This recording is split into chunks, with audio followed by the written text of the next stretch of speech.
আপনার কম্পিউটারে MXF64 file missing error দেখাচ্ছে। এখানে সমাধান দেওয়া হল। একটি স্ক্যান চালান। উইন্ডোজ সার্চ বারে কমান্ড প্রম্পট সার্চ করুন।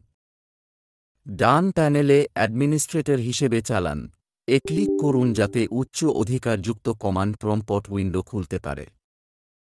উচ্চ অধিকারযুক্ত কমান্ড প্রম্পট উইন্ডোতে নিম্নলিখিত কমান্ড টাইপ করুন এবং এক্সিকিউট করতে এন্টার চাপুন। স্ক্যানাও কমান্ডটি সম্পন্ন হওয়া পর্যন্ত অপেক্ষা করুন। এরপর আপনার সিস্টেমটি রিবুট করুন। এটি আপনার সমস্যা সমাধানে সাহায্য করেছে কি? যদি হ্যাঁ, তবে দয়া করে আমাদের চ্যানেলে সাবস্ক্রাইব করুন। আপনার দিনটি ভালো কাটুক।